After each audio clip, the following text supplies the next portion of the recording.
Tick Big, a one go-to platform for all professionals, freelancers, students, brands and institutions. Rewrite your limits. Sign up now. நடந்து முடிந்த நாடாளுமன்ற தேர்தலில் பிஜேபியும் அதிமுகவும் ஒன்று சேர்ந்திருந்தால் ஒரு 10 சீட்டு வெற்றி பெற்றிருக்கலாம் என்று பிஜேபி நம்புகிறது. இப்போ அண்ணாமலையுடைய பதவி ஆட்டம் காண்கிறது. மோடி அமித்ஷா 2 பேரும் நீ இப்போ 10 சீட்டை கெடுத்ததே நீ தான். எதிர்காலத்தில் எடப்பாடி நீங்கள் இருந்து சேரவே மாட்டேங்கிறாரு, அதனால் நீ கிளம்பி இருக்கிறாரு. எடப்பாடிக்கு ஒரு நெருக்கத்தை உருவாக்குங்கள். டெல்லியிலிருந்து உத்தரவுப்படி பிஜேபி உள்ளே வந்தால் முஸ்லீம் ஓட்டு போட மாட்டாங்க, பிசிக்கே வர மாட்டாங்க, விஜய் வரதும் சந்தேகமாயிடும், கிறிஸ்தவர்களும் ஓட்டு போட மாட்டாங்க. இப்போ சிறைக்கு செல்வதற்கு தயார், பிஜேபியோடு சேருவதற்கு தயாராக இல்லை.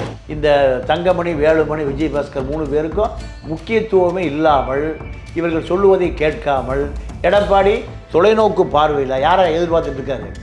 கிறித்துவ, முஸ்லீம், தலித்து வாக்கு, திருமாவளவன், வேல்முருகன், விஜய். நீ அடுத்த கட்டம் எங்களோட கூட்டி சேரலைன்னா உனக்கு சிறை உறுதி. சார் வணக்கம். சார் வணக்கம் சார். அதாவது ரொம்ப நாளாக பார்த்தீங்கன்னா தமிழக அரசியலில் வந்து டிஎம்கேவோட கூட்டணி தொடர்பான விவாதங்கள் தான் நிறையா தொடர்ந்து நடந்துட்டு இருந்தது. தொடர்ந்து விசிகே வெளியே வர போகிறாங்க, காங்கிரஸ் வெளியே வர போகிறாங்க, இந்த மாதிரியான பிரச்சனைகள் நிறைய இருந்துகிட்டே இருந்தது. ஆனால் இப்போது சமீப கிட்டத்தட்ட ஒரு வாரம் வச்சுக்கலாம் சார். அதாவது ரிப்பப்ளிக் சேனலில் அண்ணாமலை அவர்கள் ஒரு இன்டர்வியூ கொடுத்தாரு. லண்டன் சென்று வந்ததுக்கப்புறம் ஃபஸ்ட் இன்டர்வியூ அங்கே கொடுத்தாரு. அதில் வந்து முன்னெல்லாம் பார்த்தீங்கன்னா நாங்கள் அவங்களோட கூட்டணிக்கே போக மாட்டோம், இபிஎஸோட கூட்டணியே கிடையாது, நாங்கள் ஏன் ஃபஸ்ட்டு அவங்ககிட்ட போனோம், நாங்கள் தான் பெரிய கட்சி, இந்தியா லெவலில் நாங்கள் பெருசாக அப்படிலாம் பேசுவார். ஆனால் இன்றைக்கி அப்படியே டோன் மாறி இருக்குது. அதில் ஒரு நேர் வந்து கேட்குறாரு, இந்த மாதிரி கூட்டணிக்கான வாய்ப்புகள் இருக்கா அப்படின்னு கேட்டால், இல்லை நாங்கள் எங்களோட பார்ட்டியோட வளர்ச்சிக்காக நாங்கள் என்ன முடிவு வேணால் எடுப்போம், மக்களுக்கான முடிவாகவும் அது இருக்கும் அப்படின்னு சொல்லி பதிவு பண்ணியிருந்தாரு. ஒருவேளை ஒன்ஸ் அகெயின் ஏடிஎம்கே பிஜேபியோட கூட்டணி உருவாவதற்கான வாய்ப்புகள் தொடரப்படுகிறதா சார்? அதாவது பிஜேபிக்கு இன்றைக்கு 4 சட்டமன்ற உறுப்பினர்கள் இருக்கிறார்கள். இந்த 4 சட்டமன்ற உறுப்பினர்களும் அதிமுக வாக்கால் வெற்றி பெற்ற சட்டமன்ற உறுப்பினர்கள். இப்போது நடந்து முடிந்த நாடாளுமன்ற தேர்தலில் பிஜேபியும் அதிமுகவும் ஒன்று சேர்ந்திருந்தால் ஒரு 10 சீட்டு வெற்றி பெற்றிருக்கலாம் என்று பிஜேபி நம்புகிறது. இப்போ 11 சீட்டு தான் பீகார் நிதிஷ்குமார் ஆதரவு கொடுத்துருக்கார் பிஜேபி மத்திய ஆட்சி நிற்பதற்கு. இப்போது அவர் அங்கேருந்து நிறையா பீகாருக்கு தனி மாநில அந்தஸ்து கொடு, நிதி அதிகமாக ஒதுக்கு, ஜிஎஸ்டி கேட்காத இப்படின்னு ரயில்வே திட்டம் டெல்லிக்கு அதிகாரம் செலுத்தி கொண்டு இருக்கிறார். ஏன் ஆட்சிக்கு வந்து போயிடும். 11 சீட்டை வாபஸ் வாங்கினார்னா ஆட்சிக்கு வந்து. அப்போது பீகாரிலிருந்து டெல்லிக்கு போன் வந்தால அச்சம் தொற்றிக் கொள்ளுகிறது பிஜேபிக்கு. அதுவும் நிதிஷ்குமார் பண்ணக்கூடிய ஆள். அவர் பேர் பல்டிகுமார், நிதிஷ்குமார் இல்லை, என்ன குமார்? பல்டிகுமார். இப்போது நித்திய கண்டம் பூரண ஆயுஸ்.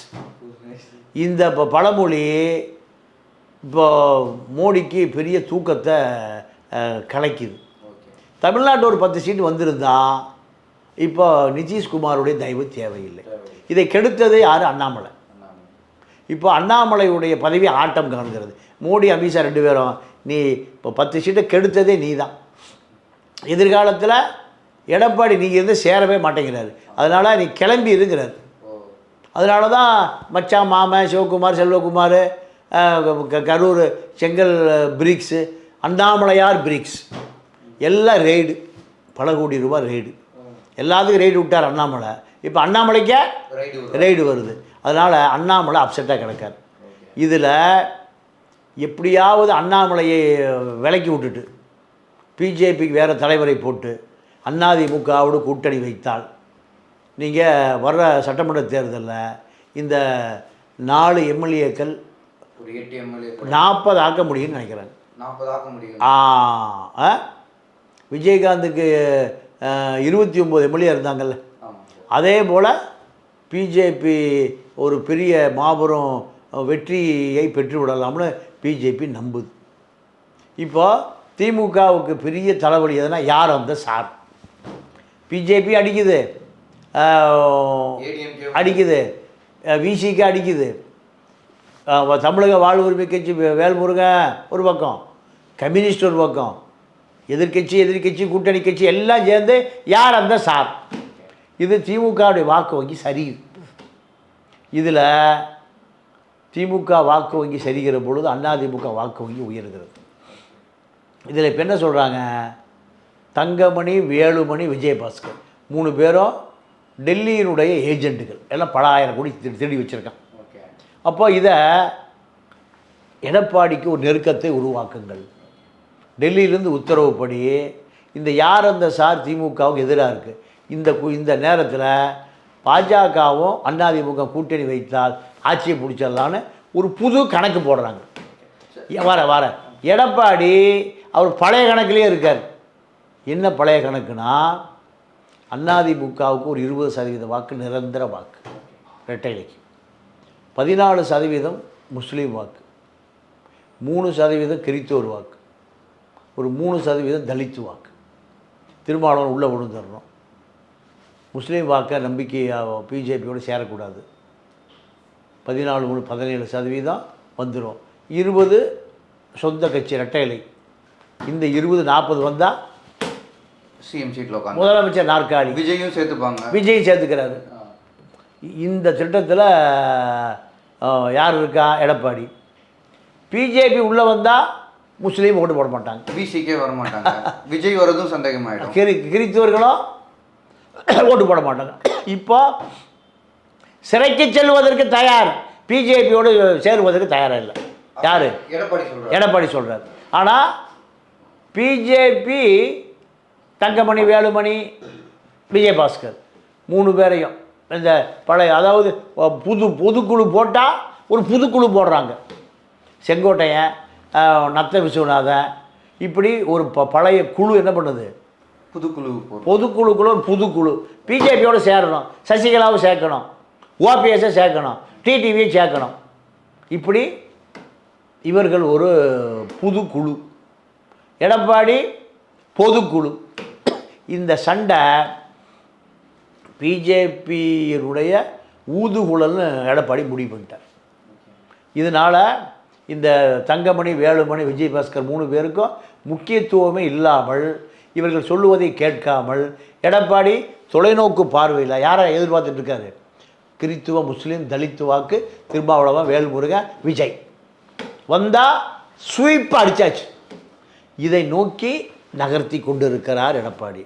ஆனால் பிஜேபி இதெல்லாம் விட்டுட்டு எங்கூட சேரு. இவருக்கு முதலமைச்சர் நாற்காலி தான் கனவு, மோடிக்கு பிரதமர் நாற்காலி கனவு. இந்த 2 சண்டை தான் உச்சபட்ச சண்டையாக நிற்கிது. இதில் பிஜேபி ஜெயிக்குமா, எடப்பாடி ஜெயிப்பாரா பொறுத்திருந்து பார்ப்போம். ஆனால் அந்த எடப்பாடிக்கு நெருக்கடி கொடுப்பதற்கு ரெய்டு, உறவினர்கள் வீடு, மச்சான், மாமன், சித்தன், பெரியப்பேன் எல்லாம் ரெய்டு விடுறதுக்கு, உனக்கு உன்னை பிடிச்சி சிறையில் அடைப்பேன் என்று சொல்லாமல் சொல்லுவதற்கு முன்பு தான் இந்த ரைடு, முதல் ரவுண்டு. ஆனால் பெங்களூர், சென்னை ரைடு எல்லாமே இதுதான். நீ அடுத்த கட்டம் எங்களோட கூட்டி சேரலைன்னா உனக்கு சிறை உறுதி. எடப்பாடி சிறைக்கு போவதற்கு நான் உறுதி, தயாராக இருக்கேன், பெட்டி படுக்கையோடு இருக்கேன், என்னை சிறையில் போடுங்க, நான் அண்ணன் போஸ்டாக ஜெயிப்பேன். அவர் அந்த திட்டத்தில் இருக்கார். ஆக எடப்பாடியினுடைய எதிர்பார்ப்பு என்னன்னா, பிஜேபி அல்ல, தலித், கிறித்துவ, முஸ்லீம் வாக்கு. ஆனால் அது நடக்குமா சார்? இப்போ விசிகே வந்து டிஎம்கே விட்டு வெளியே வந்து எடப்பாடி அவரோட சேருவாங்களா? அது நடக்குமா? ஒரு வருஷம் இப்போவே டேமேஜாக இருக்குது. நீங்கள் யார் அந்த சாருன்னு நான் சட்டசபை கூடுறதுக்கு முந்தைய 4 நாளைக்கு முன்பே நாங்கள் விவாதம் பண்ணோன்னு போய் எங்கே கொடுக்குறாங்க, சபாநாயகரிடம் கடிதம் கொடுக்கிறார்கள். நீங்கள் உள்ளே வரும்போதே வேலுமுருகன் கத்துறாரு, ஆளுநர் உரை வாசிக்க வரும்போது யார் அந்த சார், அதே மாதிரி அதிமுக யார் அந்த சார், கம்யூனிஸ்ட் கலாட்டா, காங்கிரஸ் கிளம்பி போயிடுச்சு, காங்கிரஸு. அப்போ இதெல்லாம் நடக்கும்னு தெரிஞ்சு தான் திமுக விஷன் 200 ஒரு திட்டத்தை போட்டு வச்சுருக்கு. இந்த எதிர்கட்சிகளுடைய 2ஆம் கட்ட தலைவர்களை, விஜய் கட்சியுடைய 2ஆம் கட்ட தலைவர்களை பர்ச்சேஸ் செய்வது, பெட்டிகளை அடித்து, அதுதான் விஷன் 200. அதாவது கூட்டணி கட்சி அத்தனை பேரையும் எப்படி விலைக்கு வாங்கிறது, இதான் வேறு என்ன இருக்குது, இதுதான். அப்போ இது ஜெயிக்குமா அது ஜெயிக்குமா, எடப்பாடி ஜெயிலுக்கு போவாரா என்பதை நீங்கள் இன்னும் ஒரு வருட காலம் இருக்குது. ஒரு வருட காலம் நீங்கள் தேர்தல் நெருங்குவதற்கு, தேர்தல் நெருங்க நீங்கள் 1 வருஷம் 11 மாதம் 10 மாதம் 9 மாதம் 8 7 நெருங்க பல சுவாரஸ்யமான தகவல்கள், அதிரடி மாற்றங்கள் எல்லாம் நடக்க இருக்கிறது. அதுக்கு இன்னும் காலம் 1 வருட காலம் இருக்கிறது. பொறுத்திருந்து பார்ப்போம். நடந்து முடிந்த நாடாளுமன்ற தேர்தலில் பிஜேபியும் அதிமுகவும் ஒன்று சேர்ந்திருந்தால் ஒரு 10 சீட்டு வெற்றி பெற்றிருக்கலாம் என்று பிஜேபி நம்புகிறது. இப்போ அண்ணாமலையுடைய பதவி ஆட்டம் காண்கிறது. மோடி அமித்ஷா 2 பேரும் நீ இப்போ 10 சீட்டை கெடுத்ததே நீ தான். எதிர்காலத்தில் எடப்பாடி நீங்கள் இருந்து சேரவே மாட்டேங்கிறாரு, அதனால் நீ கிளம்பி இருக்கிறாரு. எடப்பாடிக்கு ஒரு நெருக்கத்தை உருவாக்குங்கள். டெல்லியிலிருந்து உத்தரவுப்படி பிஜேபி உள்ளே வந்தால் முஸ்லீம் ஓட்டு போட மாட்டாங்க, விசிக்கே வர மாட்டாங்க, விஜய் வரதும் சந்தேகமாயிடும், கிறிஸ்தவர்களும் ஓட்டு போட மாட்டாங்க. இப்போ சிறைக்கு செல்வதற்கு தயார், பிஜேபியோடு சேருவதற்கு தயாராக இல்லை. இந்த தங்கமணி, வேலுமணி, விஜயபாஸ்கர் 3 பேருக்கும் முக்கியத்துவமே இல்லாமல், இவர்கள் சொல்லுவதை கேட்காமல், எடப்பாடி தொலைநோக்கு பார்வையில் யாரை எதிர்பார்த்துட்டு இருக்காரு? கிறித்துவ, முஸ்லீம், தலித்து வாக்கு, திருமாவளவன், வேல்முருகன், விஜய். நீ அடுத்த கட்டம் எங்களோட கூட்டி சேரலைன்னா உனக்கு சிறை உறுதி. TechBig, a one go-to platform for all professionals, freelancers, students, brands and institutions. Rewrite your limits. Sign up now.